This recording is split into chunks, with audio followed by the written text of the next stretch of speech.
네, 안녕하십니까? 손해평가사 박승입니다. 오늘은 그 손해평가사 1차 시험 준비를 하고 계시는 수험생들께서 가장 그 공부하기가 좀 어렵다라고 느끼시는 과목인 재배학에 대해서 과연 어떻게 공부하시는 것이 가장 효율적일까 하는 것에 대해서 같이 생각해 보는 시간을 갖도록 해보겠습니다.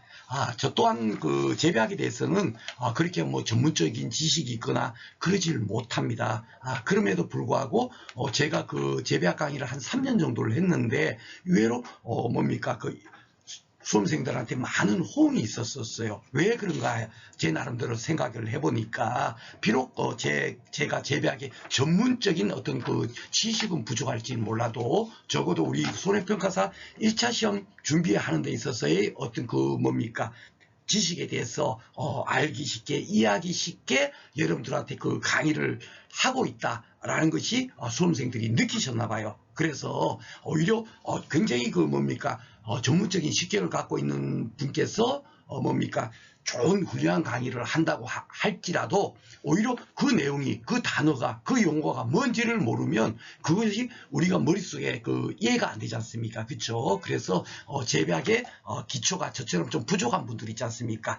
그런 분들께서는 오히려 제 강의가 도움이 많이 되고 있다라고 이렇게 그 평가를 해주시더라고요. 그래서 제 강의는 바로 재배학의 기초가 부족한 분들을 위해서 만들어진 강의다라고 생각하시면 되겠습니다. 간단하게 그 10회 1차 시험 그 결과를 간단하게 살펴보겠습니다.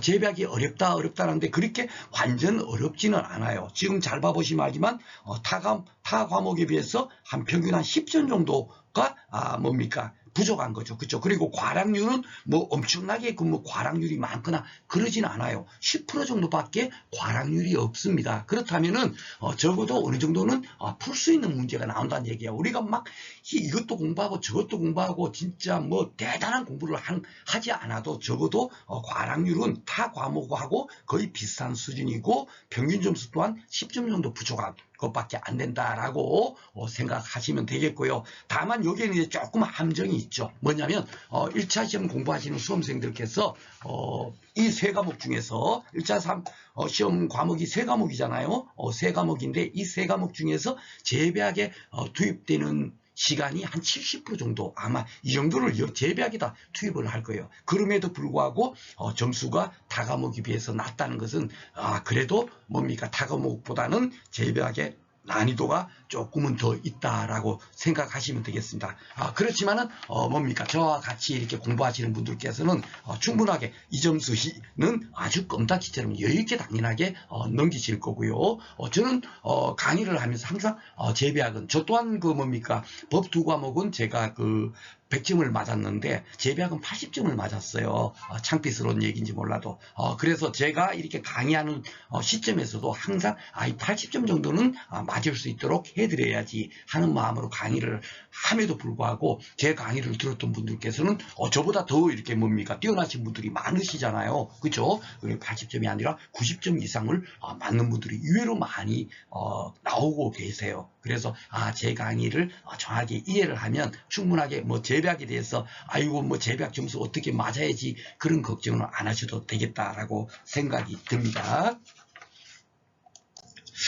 그 일반 그 재배학 교재들 보면요 조금씩 이렇게 뭡니까 목차도 그렇고 굉장히 막 복잡해요. 그리고 막 두서가 없습니다. 우리가 그 법 두 과목 같으면은 법 규정 순서대로 이렇게 출제되고 있어요. 문제가 딱딱 정해져 있습니다. 번호까지도 예상해서 뭡니까 이번에 24번은 이게 나올 겁니다 할 정도로 문제가 정형화되어 있는데 비해서 재배학은 조금 왔다 갔다 문제 출제 번호가 조금 이제 왔다리 갔다리 그렇게 문제가 출제가 되고 있죠. 예, 그렇지만은 기본 중심축은 제가 생각하는 중심축은 재배 환경에서 한 반 정도가 일단 나온다라고 생각하시면 되고 그리고 재배 관리하고 그 다음에 생육 관리 이런 데서 한 8문제 그리고 원예 작물의 분류 순수하게 이제 뭐 어떻게 이제 분류하는가 그 내용 있지 않습니까? 그런 것이 한 2문제 정도 나오고 시설 재배, 양액 재배에서 한 2-3문제 정도 이렇게 이제 분포가 됩니다.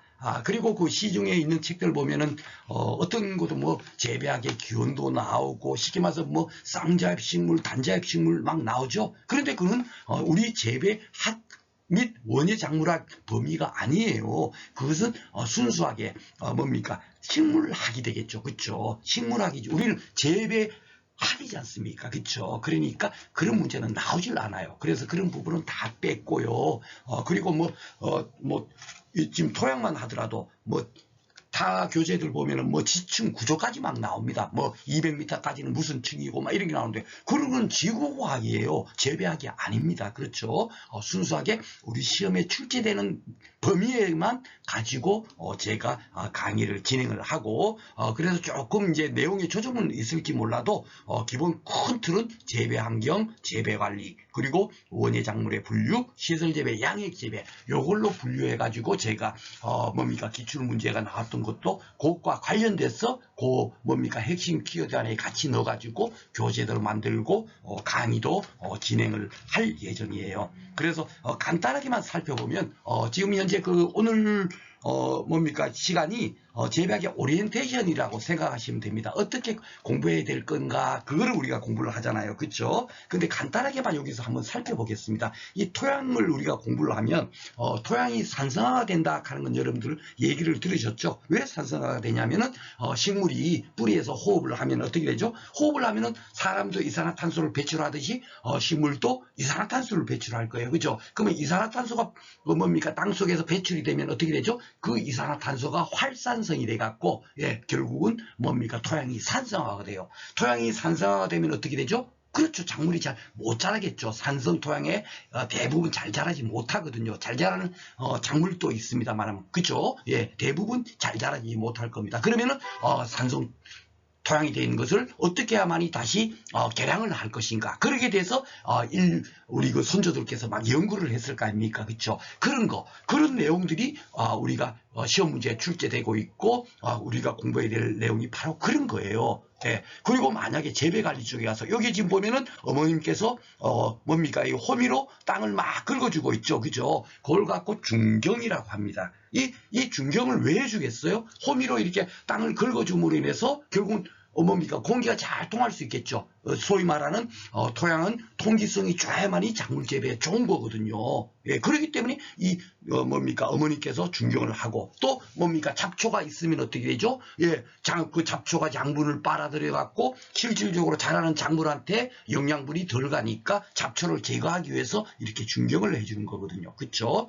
그러니까 이런 거 그러니까 계속 잘 봐보시면 알지만 굉장히 이렇게 좀 안 좋았던 상태를 좋게 하기 위해서 계속 그 선조들이 연구를 한 결과물을 우리는 지금 배우는 겁니다. 그래서 제가 여기도 미리 여기 보면 토인비 선생님께서 역사학자 토인비 선생님 있죠. 인류의 역사는 도전과 응전의 역사다. 우리 옛날에 이게 아마 시험 문제 나오고 해서 공부했을 거예요. 그렇죠? 옛날에 이게 누가 말했나 그러면 토인비 그리고 아마 그런 것도 여러분들 생각이 날 텐데 바로 이거거든요. 재배학도 우리가 재배 환경이 다 좋으면 수분도 적정하게 있고 온도도 적정하게 있고 빛도 적정하게 있고 모든 것이 다 좋다면 이 연구를 안 할 거예요. 병해충이 없다면 우리가 연구를 할 필요가 없죠. 그렇죠? 이런 병해충이 발생이 되면 어떻게 하면 병해충을 방지할 수 있을까에 대해서 선조들이 또 연구를 했을 거예요. 그 결과물에 대해서 그러면 병해충의 방지 대책이 뭐냐 하는 것이 시험 문제에 나오겠죠. 그렇죠? 그러니까 우리는 항상 요 생각만 하시면 됩니다. 재배학을 공부를 할 때 도전과 응전의 역사다 하는 요 내용만 아시면 되겠습니다. 요 시설 재배도 볼까요? 이 시설 재배를 왜 공부를 하겠어요? 바로 우리가 이렇게 재배 환경이 계속 열악하다 보니까 그러면은 온도도 인위적으로 맞추고 수분도 인위적으로 맞추고 빛도 인위적으로 맞출 수가 있고 병해충도 가능하면 방지할 수 있고 그것이 뭡니까? 이렇게 시설 재배를 하니까 그것이 없어지더란 얘기예요. 인위적으로 조정할 수 있으니까. 그러니까 비싼 돈을 들여서 비닐하우스를 설치해서 그 안에서 작물을 재배하고 꽃을 재배하고 그러겠죠. 현재. 그렇죠? 그러니까 도전과 응전의 역사로서 이렇게 시설 재배가 오는 거고요. 이 양액 재배는 뭐겠어요? 여기 잘 봐보니까 높은 곳에 뭐 이렇게 설치를 해갖고 요 딸기를 재배하고 있죠, 그렇죠? 요걸 갖고 이제 고설 재배라고 합니다. 예, 요거 다 이제 다음에 강의 때 제가 다 마음을 차분하게 말씀을 드리는데 오늘은 오리엔테이션 시간이니까 간단하게만 그냥 제가 하고 언급하고 넘어가겠습니다. 그래서 이 양액 재배를 왜 하겠어요? 바로 이 토양이 많은 문제가 발생이 되겠죠. 아까 말씀드린 것처럼 아무리 이렇게 시설 재배 를 한다고 하더라도 토양에 결국은 뭡니까? 많은 비료도 투입되고 하다 보면은 여기에 염류십적이 되거든요. 그렇죠? 예. 그렇다면 이 토양에 대해서 또 필수 원소도 필요하고, 예. 비료 주고 하는 거 여러분들 알고 계시죠? 질소 비료 있고 칼륨 비료가 있고 이런 거 있잖아요. 그것을 이왕이면은 토양을 인공적으로 만들어 버리자 하는 것이 바로 이 양액 재배예요. 그래서 양액의 모든 토양의 필수 원소가 다 뭡니까? 들어가 있는 상태에서 그 안에서 뭡니까? 그 양액으로 뭡니까? 작물을 키운다면 어떻게 했어요? 더 좋겠죠. 그쵸? 예. 토양에 이렇게 부족한 부분도 없을 거고. 그쵸? 예. 그래서 이렇게 인류의 역사는 계속 이게 좀 안 좋아. 그러면 어떻게 하면 더 좋을까? 하는 그런 쪽으로 계속 이렇게 변하고 있는 겁니다. 그래서 우리가 요 재배 환경을 공부하건 재배 관리를 공부하건 항상 우리는 인류의 역사는 도전과 응전의 역사다. 선조님들께서 항상 이렇게 어려운 재배 환경을 부단히 노력해가지고 재배 환경 작물이 잘 자랄 수 있도록 뭡니까 그 노력을 한 결과물을 우리는 공부하는 것이다 라고 생각하시면 되겠습니다. 그래서 오늘은 요런 내용을 가지고 금년도죠. 제10회 금년도에 총 재배하기 25문제잖아요. 그 중에서 제가 솔직히 몇 문제만 할까라고 생각하다가 시간이 많이 걸리고 하니까 할까 했는데 이왕이면은 뭡니까 거의 전 문제를 다 한번 제가 간단하게 어떻게 나오는가 과연 제가 말한 재배 환경에서는 어떻게 나오고 재배 관리에서는 어떤 문제가 나오고 그것이 어떻게 문제가 나오는가 진짜 정말 박승의 얘기가 맞는가 하는 부분을 간단하게만 언급을 하겠습니다. 오늘은 문제를 풀이를 하고 여기에 대해서 뭡니까 공부를 하는 시간은 아니죠. 그죠? 요걸 갖고 제가 뭡니까 이런 것과 관련해서 한 강, 두 강을 따로 이렇게 한 문제당 한 문제씩, 한 강의당 한 문제씩 맞출 수 있도록 재배학을 25강으로 딱 정확하게 맞춰가지고 거기에 맞춰서 강의를 진행을 할 거예요. 그러니까 그 강의를 들으시면 되겠고 오늘은 적어도 이렇게 공부하면 충분하게 되겠구나 하는 그 정도 느낌만 여러분께서 느끼시라고 간단하게 살펴보도록 하겠습니다. 이렇게 토양, 재배 환경이 12문제 나온다 그랬잖아요. 그렇죠? 그리고 토양, 공기, 그리고 빛, 수분 이런 데서 이제 골고루 이렇게 나오겠죠. 병해충까지 그죠? 어떻게 나오는지 한번 보겠습니다. 여기 바로 지난 금년도 10회 문제였어요. 그러니까 53번에서 문제 나왔죠. 그러니까 이게 막 51번부터 토양부터 이렇게 나오지는 않아요. 그죠? 왔다리 갔다리 하지만 그것과 상관없이 한번 살펴보도록 하겠습니다. 토양 환경이 그러면 결국은 뭐라 그랬죠? 인류의 역사는 도전과 응전의 역사다. 결국은 뭐죠? 예, 어떤 토양이 가장 재배 환경에 좋은가를 연구하는 거예요. 우리는 공부를 할 때 이거 점토 함량 비율을 이걸 외우는 것이 아니라 모래는 여러분들 쉽게 생각해서 물이 잘 빠질 거 아닙니까? 물이 너무 잘 빠져버리면 어떻게 되죠? 예, 수분을 머금고 있는 그런 역할을 못하니까 건조해가 발생할 수가 있겠고 만약에 이렇게 점토 같으면 어떻겠습니까? 점토 차르가 아시죠? 예, 진흙. 예, 점토 같은 경우는 너무나 공기구멍이 없으니까 물이 잘 안 빠지겠죠. 물이 안 빠지니까 오히려 습해. 예. 수분이 너무 많아갖고 도리어 작물이 습해를 그럴 가능성이 높아지는 거죠. 그죠? 그래갖고 통기성, 투수성은 이것은 좋고 보수, 보비력은 나쁘다. 우리가 알아야 될 내용은 바로 이런 부분이에요. 그죠? 그래서 그렇다면 어떻죠? 사토도 안 좋고 점토도 안 좋으니까 이 두 가지를 섞어버리면 양토로 하게 되면은 통기성, 투수성도 좋을 거고 그 다음에 보수, 보비력도 좋을 거고 그쵸? 그러니까 이런 것이 경작에 적합하더라 하는 그런 식으로 우리가 이해를 하면서 공부를 하시면 되는 거예요. 그래서 여기도 보면 간단하게 보겠습니다. 오늘은 일일이 다 설명을 제가 하지를 않고 이것이 이제 제 교재에 있는 내용이에요. 교재에 있는 내용. 이렇게 이런 문제를 풀 때 이렇게 돼 있으니까 요 정도 이렇게 공부하면 충분하게 공부하실 수 있습니다 하는 거고요. 옳은 것이죠. 토양 환경에서 그죠? 깊이 가려면 토양의 물리성이 개선된다. 여기 보면은 뭐 깊이 가리시에는 뭐 감소가 있다 좋다 이런 식으로 나와 있죠. 그죠? 근데 사용토는 좀 통기성이 낮습니까? 사용토가 예. 사용토는 당연히 모래 사자니까 당연하게 어떻게 되죠? 통기성이 좋을 수밖에 없죠. 모래는 굵으니까 알갱이가 굵잖아요. 그죠? 점토는 알갱이 조그만하고 그쵸? 그러니까 이렇게 여러분께서 가볍게 이해를 하셔도 충분하게 공부를 하실 수가 있습니다.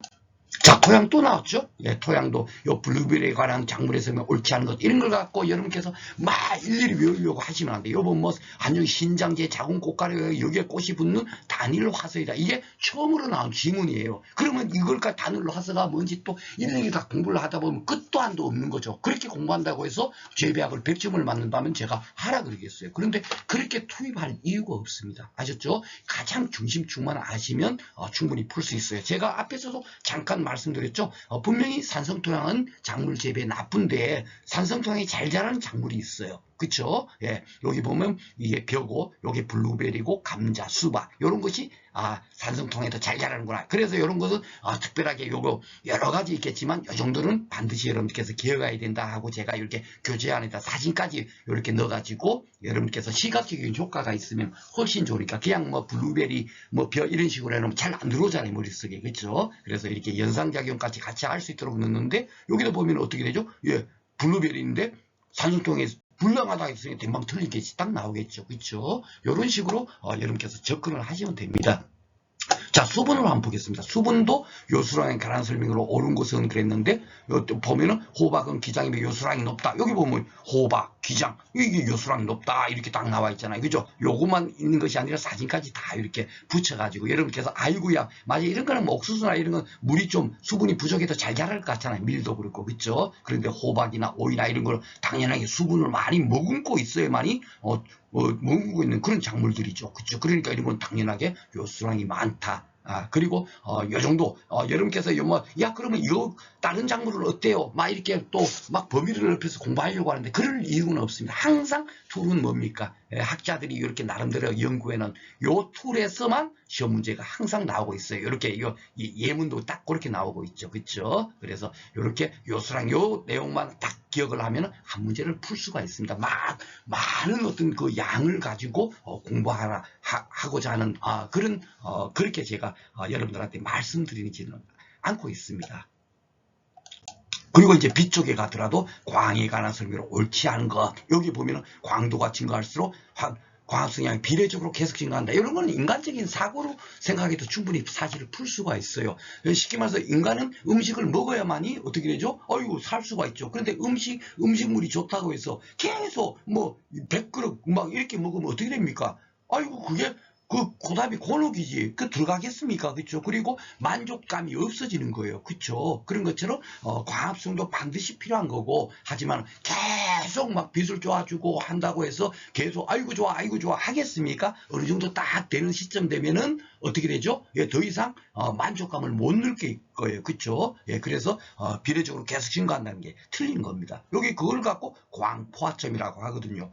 빛의 세기가 증가해도 광합성량이 더 이상 증가하지 않는 빛의 세기. 그죠? 그걸 갖고 방포화점이라 합니다. 그래서 요 정도만 알아도 충분하게 이런 문제 쉽게 풀 수가 있겠습니다. 여러분 광보상점 글루시니아보다 초롱이 꽃보다 더 낫다. 자꾸 이런 지문 때문에 여러분께서 와 이런 걸 공부해야 돼. 그러면 일일이 작물에 대해서 어떤 게 광보상점이 높고 어떤 게 낮고 이런 걸 막 공부하려고 하니까 어려운 거예요. 이런 걸 무시하더라도 충분하게 쉽게 우리가 답을 풀 수가 있습니다. 아셨죠? 어느 적정선까지만 공부를 하면 되는 거예요. 우리가 뭡니까 재배학자가 되려고 하는 건 아니시잖아요.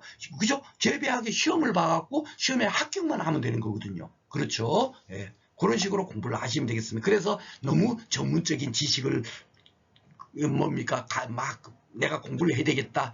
그런 마음은 안 가지셔도 되겠습니다. 충분하게 어느 정도 이해하는 폭까지만 공부를 하시고 재배학 부분에 이제 그 암기하는 부분이 몇 가지 있어요. 그런 부분은 제가 따로 이렇게 뭡니까 암기 팁도 이렇게 교재에다 다 안내를 드렸습니다.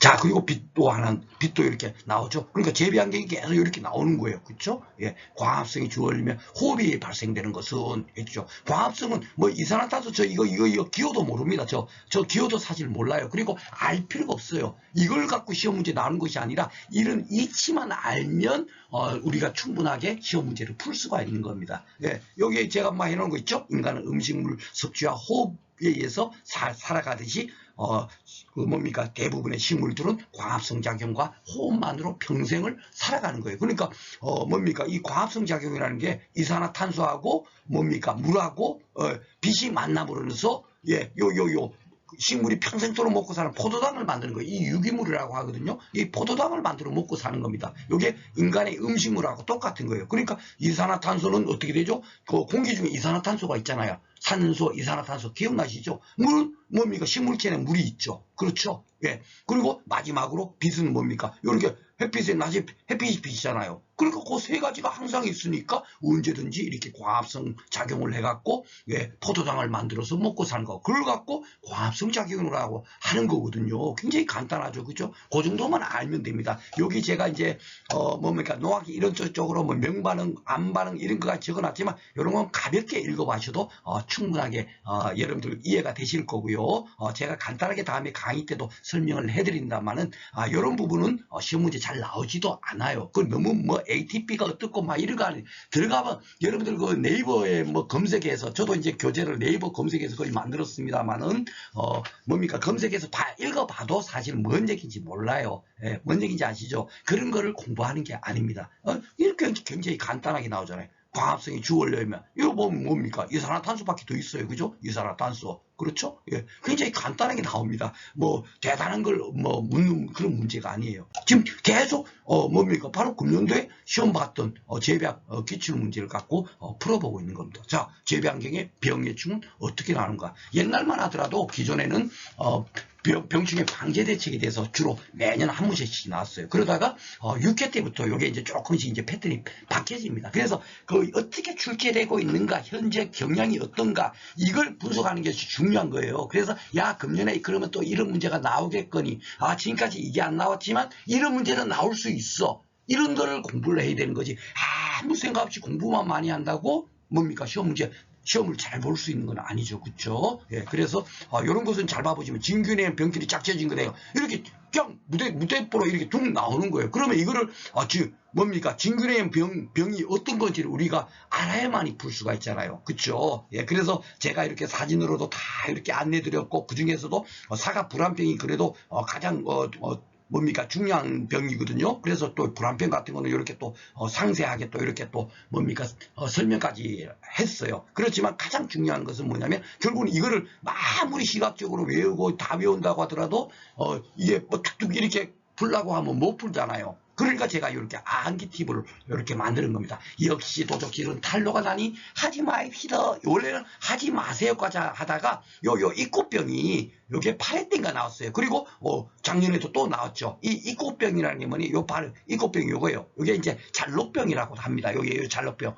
예. 입꽃은 요게 한자어고 잘록병은 순수한 우리 한글이겠죠. 그렇죠? 그래서 이 두 가지를 같이 알아야 되는 그런 부분도 있어요. 그래서 그런 것들도 제가 강의 때 설명을 드리겠지만 바로 그것이 또 나온 거죠. 그죠? 역시 할 때 역병이죠. 요 잘록병은 바로 요 하지마 입시다. 결국은 제가 하지 마세요 하다가 요 입꽃병까지 나와갖고 요까지. 그러니까 적어도 우리가 출제됐던 것만큼은 반드시 알아야 되겠다. 그리고 그 정도만 알면 충분하게 문제를 풀 수가 있다 하는 거죠. 예, 요런 식으로 문제가 나왔죠. 그렇죠? 그래서 우리는 요런 식으로 공부를 요것만 딱 기억하면 이 문제 나오면 그냥 맞출 수 있는 겁니다. 자, 그리고 과수병 나왔죠. 요거는 뭐냐면 과수병인데 세균의 병이잖아요. 앞에는 진균이었고 이제 사상구병이었고, 그러면 세균의 병을 또 외워야 될 거 아닙니까? 아이고야, 이것도 세균의 병, 이것도 어떻게 외우느냐? 요거 잘 봐보면은 뭐 물고 마르고 타고 썩고 죽고 암이 발생한다. 저는 이렇게 왔어요. 요거는 뭐 두 문자보다도 요 궤양병은 막 이렇게 어떻게 되죠? 예, 막 이 안에서 막 썩고 막 그럴 거 아닙니까? 막 물러지고, 그쵸? 예, 감귤이 이렇게 막 안에 같이 그 과즙이 막 썩어버리고 이러면 먹을 수 있겠어요? 뭐 못 먹죠. 그렇죠? 그러니까 굉장히 더 심한 병이다. 사과 화상병, 금두 암종병, 암이 걸렸단 말이에요. 그렇죠? 그리고 여기는 물러버려요. 배추가. 물러버리면 이거 배추 먹을 수가 없잖아요. 그러니까 더 심한 거구나. 이 청고병, 이 청고가 바로 이렇게 뭡니까? 한자거든요. 예, 재배학에서는 뭡니까? 이 한자만 잘 우리가 한자로만 잘 우리가 뜻만 파악해도 충분하게 뭡니까? 문제를 맞출 수 있는 게 많아요. 그런데 요 청고, 푸르게 죽었다 하니까 결국 뭐죠? 요거는 이제 한자하고 품마른병이라고 하죠. 그죠? 예, 이 꽃병을 절록병이라고 하듯이. 예, 그러니까 결국은 이렇게 말라 죽어버려요. 그죠? 그러니까 이런 거 굉장히 이렇게 좀 심한 병이다. 그래서 무르고 마르고 타고 썩고 죽고 암이 발생하는 병은 세균에 의한 병이다. 바로 여기죠. 그러면 세균에 의한 병, 그럼 전방 여기 보면은 화상병. 요 불안병은 하지 마세요 할 때 하지 마. 요 붙자잖아요. 요거는 진균, 사상균에 의한 병이라는 게 딱 보이시죠? 그렇죠? 예, 그렇게 문제를 풀면 되겠습니다. 그리고 화상병도 이렇게 굉장히 중요하다 보니까 교재다 이렇게 나름대로 설명을 이렇게 해드렸지만 일일이 다 그 병마다 이렇게 설명해 봐봐야 이것을 여러분께서 읽어 보시면 이게 막 정확하게 들어오질 않아요. 예, 저도 어쩔 수 없이 적어도 대표병 중에 한 개 정도는 이렇게 설명을 드려야 되는데 이 부분을 갖고 공부를 뭡니까? 100% 우리가 뭐 모든 병에 대해서 다 공부를 할 수 없습니다. 사과에 대한 병에만 하더라도 수십 가지 되지 않겠어요? 그죠? 그러니까 배병도 있고 복숭아에 대한 병에도 따를 거고 그럼 어떻게 우리가 공부를 다 하겠습니까? 그죠? 그래서 우리는 시험에 딱 뭡니까? 출제되는 내용만 가지고 공부를 하셔도 충분하게 된다. 그걸 오늘 이 시간에 여러분들한테 느낄 수 있도록 시험 문제 나온 거 다 지금 현재 가능하면 이렇게 건들고 있는 거예요. 아셨죠?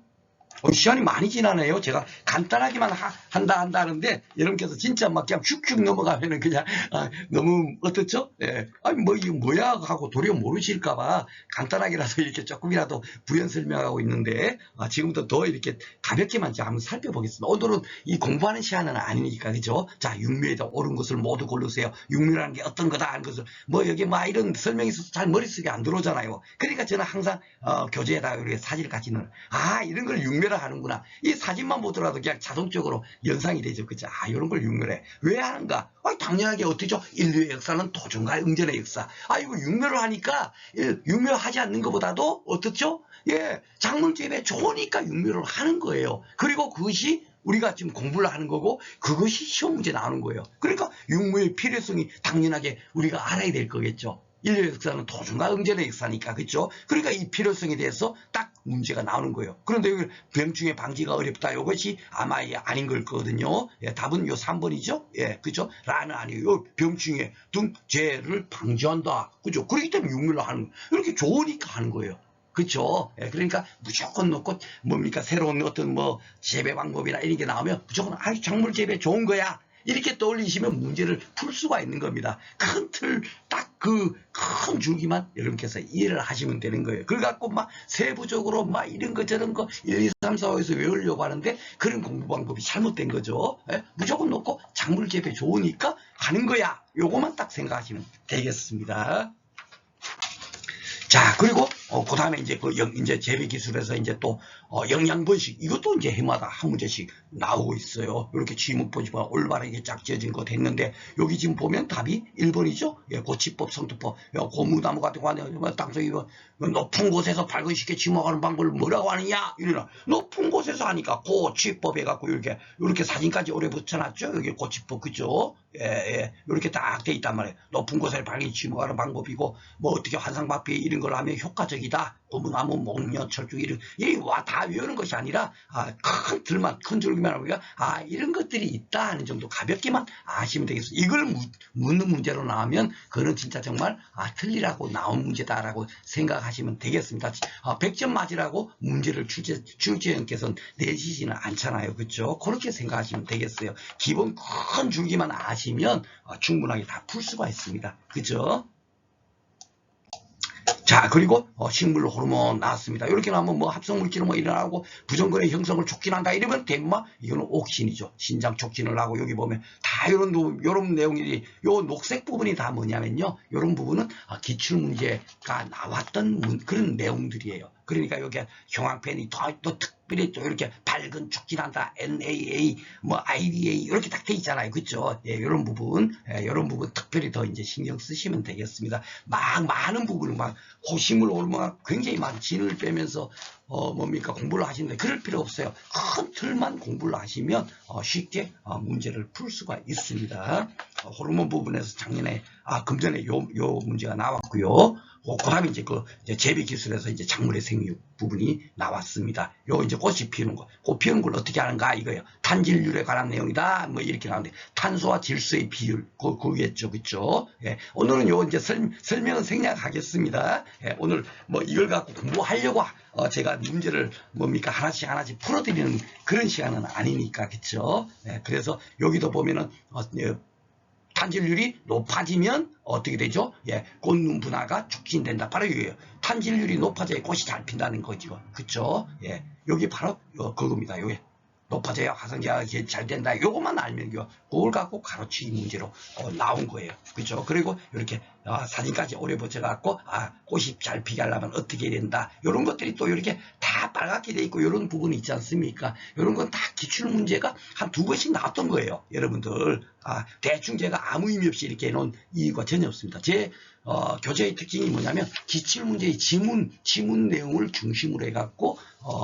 따로 핵심 키워드별로 문제를 그 교재를 만든 거예요. 그렇기 때문에 다 그것과 연관지어 갖고 이렇게 장미 브라인드 현상 이런 것도 있으면 이것이 하나의 기출 문제에 나왔던 내용이죠. 그렇죠? 그런데 이걸 왜 이쪽에다 같이 이렇게 화성 유소 쪽에 넣으면 꽃이 피고 하는 거지. 요 부분 요과 관련이 있기 때문에 제가 이쪽에 핵심 키워드 쪽에다 같이 집어넣어 가지고 편집을 한 가장 큰 이유가 되겠습니다. 그러니까 같이 공통적인 부분은 같이 공통적으로 공부하시는 게 가장 좋거든요. 자, 그리고 식용부에 따른 화체류 이것도 7회 때도 나왔는데 또 이렇게 나와요. 예, 그러니까 제가 오늘 지금 계속 풀어드리는 문제들 있잖아요. 기존에도 출제됐던 한 서너 번 정도 되는 문제들이 꽤 많습니다. 아셨죠?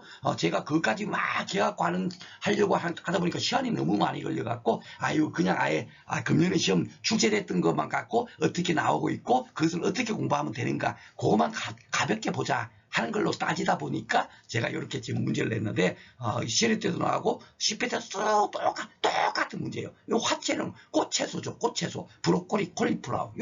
요거잖아요. 그죠? 과채류는 뭐냐, 근채류는 뭐냐. 이거 여러분들 공부하지 않아도 아실 겁니다. 이런 식으로 나와요. 실질적으로 더 중요한 것은 요 부분에 혼성채소, 호랭정채소. 요게 10회 때는 나오지 않았지만 9회 때는 3문제나 나왔어요. 3문제. 바로 이것을 구분하기 위해서 뭘 알아야 되냐? 과체류가 뭔지, 근체류가 뭔지, 역형체류, 잎줄기 채소가 뭔지를 우리가 알면은 이걸 쉽게 공부를 할 수 있습니다. 이걸 갖고 다 외우려고 하는데 그렇게 외우는 게 아니에요. 아셨죠? 이거는 다음에 강의 때 제가 말씀드리도록 하겠습니다. 원예작물의 분류 이제 2문제 정도 나온다는데 어떻게 나왔는가 이제 보는 거예요. 또 한 문제는 이렇게 생뚱맞은 문제가 나왔습니다. 이거는 사실 지금까지 한 번도 1회부터 9회까지 한 번도 출제되지 않았어요. 그런데 저 같은 경우는 이제 이렇게 교재를 만들면서 서류가 뭔지 잘 모르겠더라고. 네이버에 찾아보면 이런 걸 서류라고 하는구나. 근데 보고 나면 그 다음에 또 가면 또 까먹어요. 그러다 보니까 그런 부분은 제가 이렇게 다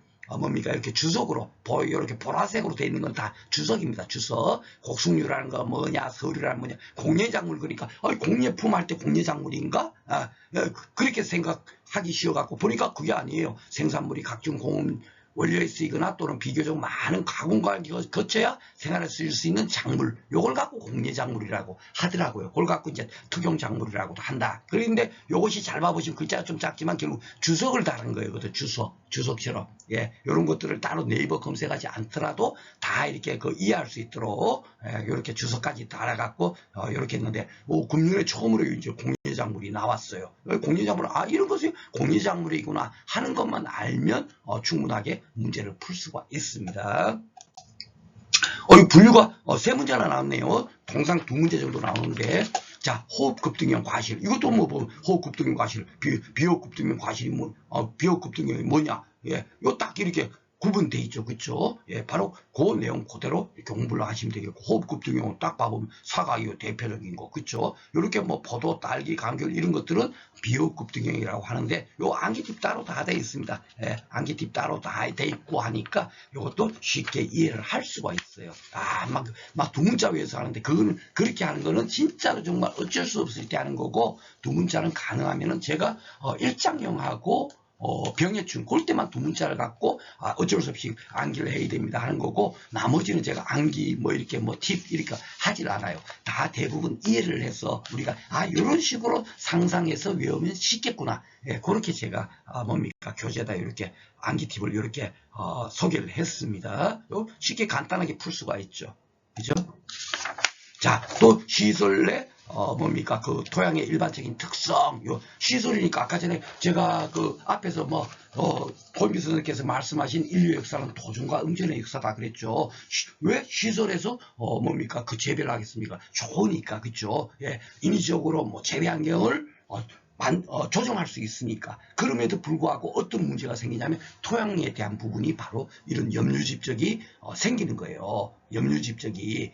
그런데 낮아진다 했으니까 벌써 틀린 겁니다. 그래서 이 염류집적 때문에 결국은 어떻게 되죠? 예, 결국은 양액 재배를 하는 거예요. 지금 현재. 아셨죠? 그래서 계속 도전과 응전 역사로 지금 가고 있는 겁니다. 현재 어느 정도까지 재배하기 와 있냐면 지금 식물 공장이라고 해가지고 이제는 완전히 그냥 일반 제조업 제품 찍어내듯이 작물을 인위적으로 모든 재배 환경이라든지 모든 것을 적절하게 그 작물이 가장 재배하기 좋은 환경으로 만들어 갖고 그 공장처럼 거기서 그냥 재배를 하는 거예요. 예, 그렇게 해갖고 현재 그 정도까지 와 있습니다. 그래서 일반 땅에서 재배하거나 그러지 않아요. 일반 공장 이렇게 건물 있지 않습니까? 건물 안에서도 지금 재배할 수 있는 거예요. 토양까지도 다 지금 양액으로 다 만들어서 공급을 해버리면 되니까. 그렇죠? 그러니까 땅에서 재배를 하지 않아도 충분하게 가능한 그런 시대가 됐습니다. 계속 그것이 결국 선조들이 노력한 결과물이 되는 거죠. 그죠? 그래서 이런 내용들만 알면 충분하게 풀 수 있는 문제고, 시설 재배가 보통 한 문제 나왔는데 두 문제 나왔네요. 그런데 이것도 7회 때, 저희 때도 나왔어요. 그런데 또 이렇게 또 나오죠. 그렇죠? 계속 돌아가면서 나옵니다. 그래서 이것이 제가 볼 땐 유리온실보다도 이 플라스틱 하우스라는 게 뭐냐면 우리가 소위 말하는 비닐하우스거든요. 비닐하우스. 비닐하우스가 나올 것 같아갖고 제가 따로 이렇게 사진까지 올려붙여갖고 이렇게 교재에다 편집을 해서 여러분들 이게 이제 강의한 내용을 갖고 또 교재도 만들고 그렇게 했어요. 예, 그런데 이것이 나오지 않을까 했는데 아직까지는 안 나오고 있지만 나올 1순위가 되겠습니다. 계속 이게 지금 현재 유리온실은 그렇게 많이 보급이 안 됐잖아요. 그렇죠? 예, 그래서 이 부분이 나올 것 같다 해서 제가 그런 부분도 비록 그 교재는 제가 144페이지인가로 만들었을 겁니다만은 양이 굉장히 적음에도 불구하고 현재 나오지 않은 거라도 이게 나올 가능성이 있어 하는 부분도 다 포함을 시켜서 그 교재를 편찬을 했습니다. 자, 시설 재배 또 나왔네요. 요거는 해마다 나오는 거죠. 피복자재. 그러니까 피복자재는 이게 바로 이제 그 플라스틱 하우스에, 그죠? 예, 플라스틱 하우스, 소위 말하는 비닐하우스에 그거를 뭘로 할 것인가? 연질 필름으로 쓸 것인가? 경질 필름으로 쓸 건가? 요걸 갖고 이제 문제는 연질 필름인 것은, 경질 필름 것은 이게 해마다 옛날에 1회부터 7회까지 해마다 한 문제 무조건 놓고 출제가 된 거예요. 그러다가 최근에 이제 다른 쪽으로 나오다가 다시 나왔죠. 여기 보면 PVC 필름 보온성이 가장 나왔다. 아니 PVC 필름은 어때요? 보온성이 가장 좋잖아요. 그렇죠? 예, PVC 필름이 어떤 건가? 그래서 좀 여러분들 하게 또 이해하기 쉽도록 하기 위해서 이렇게 사진을 지금 완전히 이게 EVA가 뭔가 이게 좀 굉장히 이게 찾다 보니까 어려운데 이걸 그냥 떠올려 버리면 요 도리어 이게 여러분들 공부하시기 편하겠다 싶어서 제가 같이 이렇게 영상작용 하기 위해서 이렇게 그 사진을 올려 붙인 겁니다. 그래서 요거 좀 딱딱하니까 보온성이 좋겠죠. 이거는 흐물흐물 하잖아요. 그렇죠? 예, 그렇게 영상 지어서 공부를 하시면 되겠습니다. 자, 그리고 양육 재배 꽤 많이 문제를 지금 풀고 있습니다. 거의 한 8문제 정도 푸른 것 같아요. 자, 양육 재배 방식은 이렇게 나와요. 고용배제 사용하지 않은 일정한 기울기를 만들고 이렇게 기울기를 만들어 양육을 흘려보내는 방식이니까 어떻게 되죠? 이거 바로 그걸 갖고 순환식 수경 방식이라고 하거든요. 예, 그 방막 수경 방식이라고 하기도 하고. 그래서 제가 이렇게 두 가지 같이 필요할 때는 꼭 같이 이렇게 집어넣어 놓습니다. 아셨죠? 그래서 이런 부분을 바로 요것만 요 그림만 떠올리면 쉽게 문제를 풀 수가 있는 겁니다. 이렇게 해서 기본적으로 적어도 요 박성 선생의 교재만 가지고 충분하게 공부를 할 수 있겠구나. 그 안에 모든 것이 지금까지 1회부터 10회까지의 모든 출제된 문제들을 다 기출문제 다 그 안에 집어넣어 있겠죠. 교재 안에 다 있습니다. 다 있고 그것을 풀기 위해서 우리가 어떻게 공부를 하면 되는가 그것도 따로 사진까지 다 넣어 가지고 교재를 만들었어요. 그리고 제가 이제 준비한 거 이제 요 말씀을 드리겠습니다. 제가 이제 지난해까지만 하더라도 항상 이렇게 그 브리타 여러분들 아시죠? 예, 부위에 타격해 갖고 전혀 생각지도 않은 엉뚱한 문제가 막 이렇게 출제되는 거. 그래 갖고 수험생들이 굉장히 곤혹스러워하는 문제를 브리타 문제라고 해요. 우리가 그 상법보험편이나 농업재보험 법령은 브리타 문제가 없습니다. 여러분들이 공부하시면 누구든지 100점을 맞을 수가 있어요. 예, 뭔 얘기인지 아시죠? 100점이 가능한 과목임에 비해서 재배학은 아마 제가 이번에 그 90점 맞은 분한테 90점 이상 맞으신 분이에요. 두 문제가 틀렸으니까 92점이죠. 맞은 분한테 선생님 혹시 재배학을 1년 동안 공부하시면 몇 점을 맞을 것 같아요? 그러더라도 그 선생님은 이거 2점수 이상은 도저히 맞을 수가 없습니다라고 하는 거예요. 왜냐하면 도저히 맞출 수 없는 그 한계가 있습니다. 이상한 문제가 있어요. 그래서 저 또한 제가 그 지난해까지 강의할 때는 우리가 인간적인 사고로 충분히 풀 수 있는 문제 브리타 문제라도 풀 수 있는 부분이 있으니까 그렇게 재배학의 큰 틀만 중심축만 잘 가지고 문제를 풀면 충분하게 어느 정도 극복한다 라고 제가 말씀을 드리면서 거기에 이제 굉장히 강조를 하면서 강의를 했어요. 왜냐면은 진짜 이상한 문제까지도 잘 공부하다 보면 왜냐면 우리가 1차 시험 합격만 하면 되는데 이걸 갖고 100점 맞을 필요는 없잖아요. 그죠? 그래서 제 나름대로 생각에는 기본적으로 이 정도씩만 하면 여유있게 80점 이상씩만 충분하게 맞을 수만 있으면 되기 때문에 그 정도까지만 하세요 하는 강의를 제가 했었는데 금년에는 저도 이제 조금 욕심이 생겼죠. 예, 이제는 제가 1차만큼은 적어도 박승 선생 강의만 가지고 충분하게 되겠다라는 어느 정도의 지금 이제 그 정도 이제 인지도도 있고 하니까 이왕이면은 그 부분도 조금 더 보완할 수 있는 그런 쪽으로 이제 그 강의를 준비를 해야 되겠다라는 마음을 먹고 그 브리타 문제 중에서 100%는 완벽하게 소화할 수는 없습니다. 저 또한 그분의 그 92점 맞은 분의 생각하고 똑같아요. 적어도 80점이 아니라 90점 정도는 여유있게 합격할 수 있도록 공부를 하려면 과연 어떤 쪽으로 해야 될 것인가 하는 것에 대해서 제 나름대로 고민을 했고 적어도 이 부분까지는 공부를 하는 것이 좋겠다 하는 것에 대해서 지금 말씀을 드릴게요. 조금 이제 쉽게 말해서 요 문제들은 뭐냐면 지금까지 전혀 출제되지 않았는데 처음으로 출제됐던 문제들 있지 않습니까? 그런 문제들이 과연 어떤 패턴으로 출제가 되고 있는지를 제 나름대로 분석을 하는 거예요. 제가 지금 이전에 지금까지 공부했던 내용, 그 전에 제가 그 교재에 실린 내용들은 1회부터 9회까지 모든 것을 제가 다 완벽하게 분석해서 이거 지금 안 나왔지만 이건 나올 가능성이 있어. 예, 그런 것까지 다 포함시켜서 넣었고요. 단지 이 부분을 배제했었는데 금년에는 바로 이런 부분도 교재에다 포함시켰다는 점입니다. 자, 한번 보겠습니다. 이것이 뭐냐면 같은 과에 속하지 않는 것이 이게 언제 나왔냐면 7회 나왔어요. 7회 2021년도에 제가 시험 봤던 2021년도인데 그 전까지 이 같은 과에 속하지 않은 이런 것으로 나온 문제가 1회부터 6회까지 없었어요. 처음으로 나왔습니다. 그런데 같은 과지 블루베리, 배, 복숭아, 복분자, 두번 나머지 세 개는 같은 과란 얘기죠. 그쵸? 처음 나왔으니까 이런 것을 갖고 불이타 문제라고 하거든요. 이걸 공부를 한다고 다 외울 수도 없지 않습니까? 그쵸? 나오지도 않았으니까 당연히 공부를 안 했겠죠. 결국은 저 또한 찍었습니다만은 바로 이런 부분이 처음 나온 거예요. 그리고 그 다음에 봐보세요. 8회 또 나오죠. 같은 과. 9회 또 나오죠. 그죠?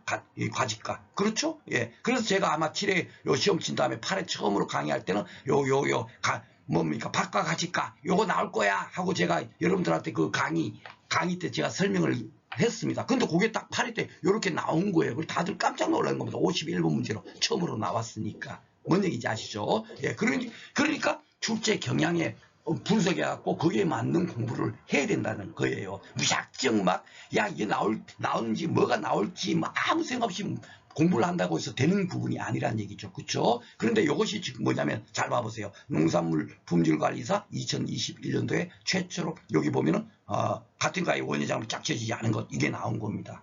자두, 딸기 이런 것은 요게 장미과거든요. 고추, 감자는 뭡니까? 요게 가지과거든요. 예.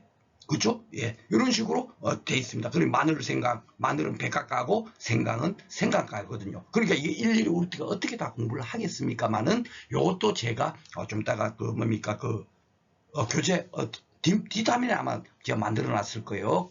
그쪽에서 충분하게 이 정도만 딱 해버리면은 충분하게 여러분께서 어떤 문제가 나와서라도 맞출 수가 있다는 거죠. 예, 제가 그는 이렇게 나왔던 문제에 대해서 모든 거 나왔던 품목에 대해서만큼 다 정리를 그냥 간단하게지만 그 모든 것을 다 정리를 했거든요. 예, 그런 식으로 결국은 뭡니까? 농산물 품질관리사 문제 또한 최근의 문제 또한 필요하다라는 거죠. 그렇죠? 불이타 문제요. 바로 이럴 때 나오면서 그 전까지 안 나왔던 것이 쫙 나오고 있죠. 제가 그 흐름만 보겠습니다. 오늘은 이거 공부하는 시간은 아니니까. 그렇죠? 예, 여기 바로 그거예요. 그래서 제가 금년도에 이게 강의 작년부터 이제 강의를 그러면 이제 백학과가 나올 거야. 장미과. 예, 그죠? 진달래과 그게 아니라 백학과가 보니까 줄기 채소들이 다들 백학과더라고요. 그래서 제가 백학과에 마늘, 파, 부추, 양파 나오죠. 이게 다 줄기 채소죠. 그죠? 그러니까 우리가 그냥 줄기 채소, 백학과 이렇게 요자 이거죠. 이거 어떻게 다 외우겠습니까? 이 품목을. 그죠? 예, 요거 한 개로만 딱 기억하자 하고 이렇게 강의를 이렇게 했는데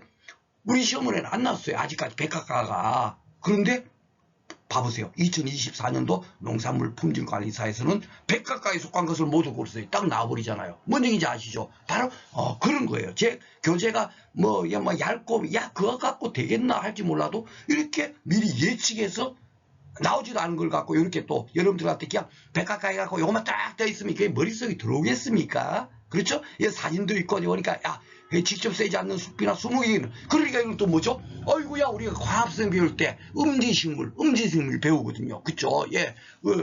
원래는 빛이 많아야만이 어떻게 작물이 잘 자랄 텐데 빛이 없어도 잘 자라는 작물이 있을 거 아닙니까? 항상 뭡니까? 그 인간사도 예가 있듯이 그쵸? 예. 바로 그러니까 그것이 시험 문제 나올 수가 있거든요. 그러니까 음지식물을 어떻게 배우면 된다? 예. 바로 백학과를 외워버리면 되더라. 백학과는 음지식물이니까 결국은 빛이 없어서 잘 자라는 건 뭡니까? 마늘, 양파, 파, 부추 이런 것은 빛이 없어서 잘 자라는 거예요. 그렇죠? 예, 그렇게 우리가 공부하자.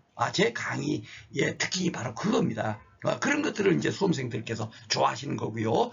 그리고 앞에 보면은 아까 전에 보면 백학과도 있고 국학과도 있고 막 나왔죠. 그쵸? 예, 이런 것들이 제 나름대로 지금까지 이게 농산물 품질관리사에서 계속 기출됐던 문제들을 다 이렇게 품목별로 정리하는 거예요.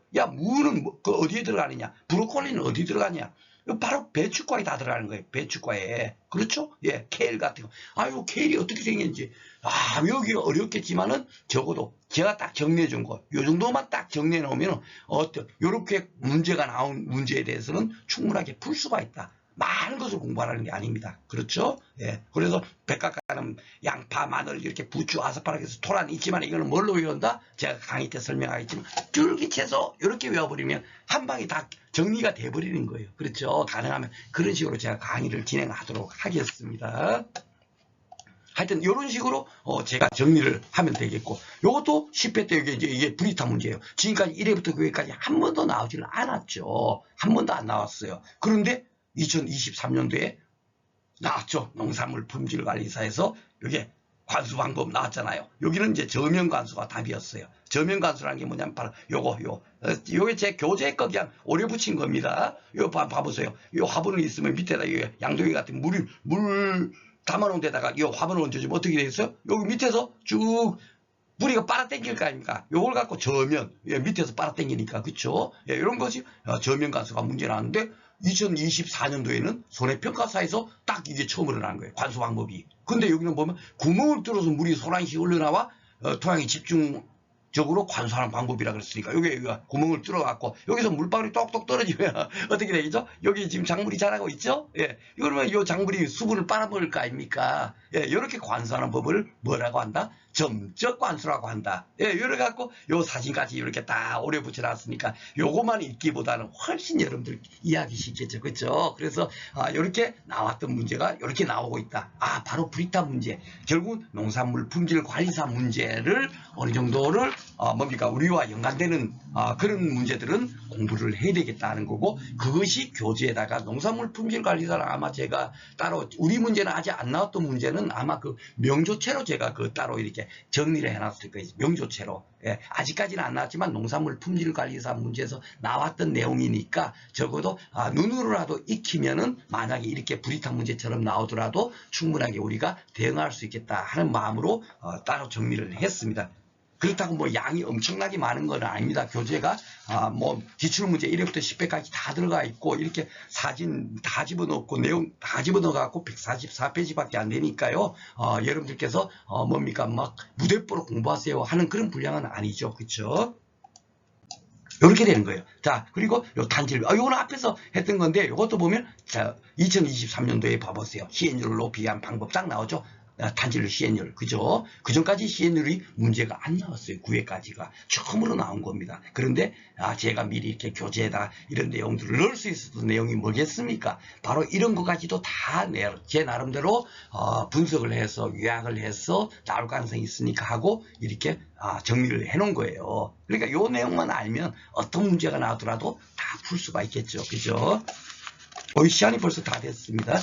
자, 그리고 장미 블라인드 현상. 아까 전에 요것도 봐보세요. 요거 2022년도에 나왔죠. 그쵸? 예, 블라인드. 그쵸? 예, 농산물 품질관리사에서 나온 문제를 2023년도에 딱 나온 겁니다. 그렇죠? 그래서 제가, 금년에는, 적어도 이왕이면 조금은 뭡니까? 너무 세부적이라 할지라도, 우리 시험 문제에 나올 가능성이 있는 내용들은, 뭡니까? 같이, 교재에다 집어넣고, 같이 강의를 조금, 뭡니까? 조금 더 이렇게 보완을 하도록 하는 그런 강의를 해야 되겠다라고 생각을 하게 되었습니다. 자, 그리고 8회 때 요 재배법 요것도 뭡니까? 처음 나왔어요. 8회 때. 1, 2, 3, 4, 5, 6, 7까지 나오지 않다가 처음으로 요 고솔재배가 딱 나온 겁니다. 고솔재배. 높은 곳에 설치한 거리. 이 고솔재배가 바로 요 높은 곳에 설치. 아까 제가 처음에 그 뭡니까? 우리 그 시험 범위 할 때 이거 양재배 해갖고 일부러 요걸 그림 올려놓은 거 보셨죠? 그죠? 높은 곳에 설치해갖고 딸기를 재배하는 거. 그걸 갖고 고솔재배라고 하는 거거든요. 이 정도만 알면 됩니다. 우리가 막 무턱대고 엄청난 것을 공부하는 게 아니죠. 그쵸? 그런데 이것도 보면 2022년도에 이렇게 나왔죠. 그렇죠? 농산물 품질관리사에서 시험 문제가 답이 4번이잖아요. 고솔재배. 그죠? 여기에 허리 높이까지 투경재배에 비해 작업이 편리하다. 여기 허리 높이까지 설치한다. 딱 나오죠. 그죠?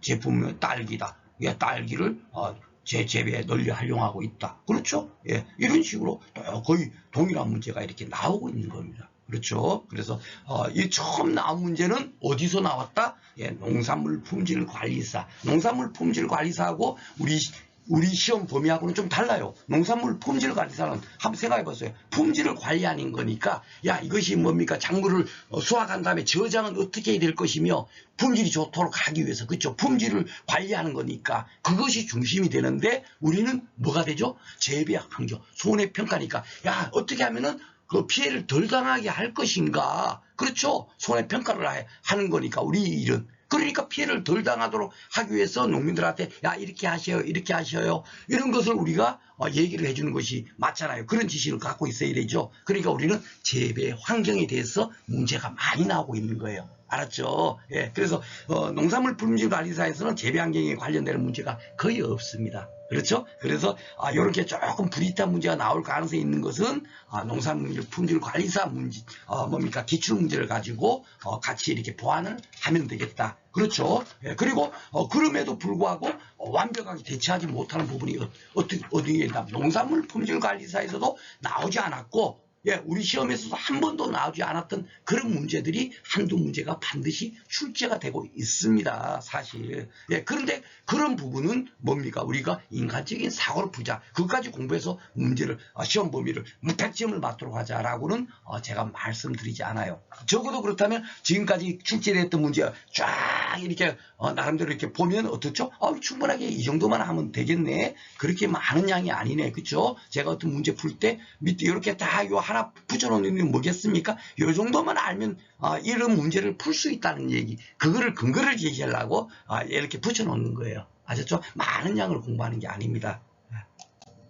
자 그리고 요것이 그 7회 때도 나왔는데 9회 때 또 나온 거예요. 이게 우리가 원래로 따지면 그 질소라든지 칼륨이라든지 칼슘 이런 것이 많이 나왔는데 마그네슘이 7회 때 처음 나왔어요. 7회 때. 그리고 여기 보면은 뭡니까 2022년도에 농산물 품질관리사에서 뭡니까 여기 마그네슘이 나오고 있죠.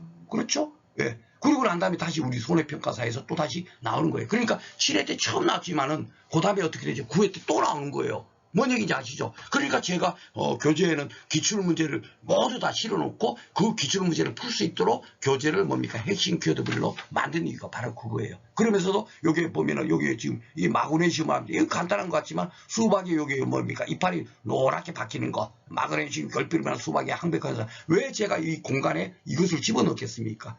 그래야만이 더 쉽게 이렇게 뭡니까 그 영백구조함, 잎이 항백화 현상이 필수 원소 이게 뭐겠습니까? 마그네슘이라는 걸 쉽게 떠올 수 있겠죠, 그렇죠? 여기 황화된다, 그죠? 여기 황백화나 뭐 황화나 같은 말이니까, 그렇죠? 예, 그렇게 그 편집이 되는 거예요. 많은 부분 막 이렇게 공부하자 하는 부분이 아니에요. 가장 핵심 사항만 키워드만 딱 기억하고 있어도 충분하게 풀 수가 있습니다.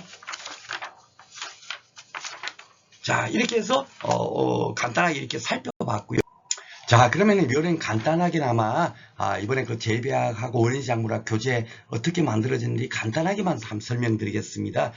그 시중 교재는 보통 한 400페이지 넘죠, 그죠? 근데 제 책은 144면으로 구성되어 있습니다. 그래서 한 뭐 20면씩만 보더라도 한 일주일이면 충분하게 공부할 수 있는 양이고, 그리고 앞에서 보시다시피 사진도 많이 이렇게 그 보충 사진 같은 거 많이 있고 그렇죠? 예, 그래서 실질적으로 또 기출문제도 1회부터 7회까지는 핵심 키워드 밑에 다 집어서 넣어 있고요. 8회부터 10회까지는 여러분들께서 이렇게 따로 이렇게 테스트할 수 있도록 따로 뒤에다 따로 그 답도 없이 이렇게 뭡니까 여러분께서 모의고사처럼 문제 풀어볼 수 있도록 그렇게 뒷면에 실었습니다. 그리고 금년도에는 처음으로 이제 농산물 품질관리사 세공 기출 문제를 한 4년치를 같이 실었어요. 그 내용만 해도 꽤 많습니다. 근데 이 부분은 제가 그 특강으로 따로 시험 전에 간단하게 한번 이렇게 문제풀이 해드릴 거예요. 실력 따지기 쪽에서는 기본적으로 우리 그 뭡니까 손해평가사 재배학 및 원예작물학 시험 범위하고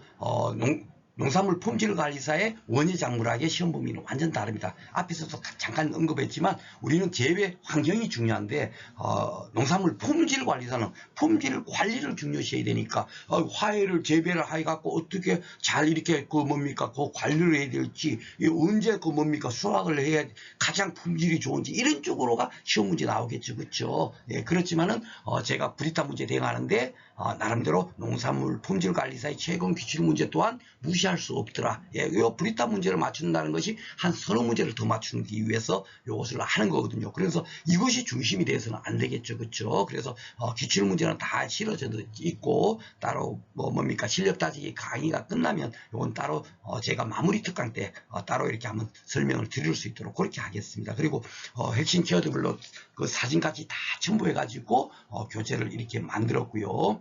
그리고 제가 그 금년도까지만 하더라도 흑백으로 해갖고 이제 그 사실 교재를 편찬해서 판매를 했어요. 판매를 했는데 그러다 보니까 이렇게 여러분들 보시다시피 막 녹색도 있고 파란색도 있고 명조체도 있고 고딕체도 있고 또 사진도 이렇게 들어가 있고 하는데 흑백으로 되다 보니까 그것이 다 퇴색화 돼버린 거예요. 예, 진짜 정말 여러분들한테 도움되라고 이렇게 막 만들었는데 흑백으로 만들어 버리니까 그래가지고 금년에는 따로 이렇게 뭡니까 교재를 만들지 않고 조금 이제 PDF 파일로 이렇게 여러분들께서 그 출력해서 이렇게 그 활용할 수 있으면 뭡니까 단점은 딱 하나예요. 이게 막 다른 분한테 막 이렇게 그 또 이렇게 활용되고 하는 그런 단점이 있지만은 적어도 여러분들께서 PDF 파일로 제가 뭡니까 여러분들 하게 되면 핸드폰에다가 카톡으로 보내면 거기서 뭐 지하철 타고 가다도 이렇게 볼 수도 있고요. 그렇죠? 예. 아니면 그 컴퓨터 화면에다 집어넣고 이렇게 확대해서 볼 수도 있고 또 책을 또 이렇게 출력해 가지고 뭐 문제 풀 때라든지 이럴 때 또 줄쳐가면서 볼펜으로 하면 뭐 별표도 해가면서 이렇게 공부하실 때는 또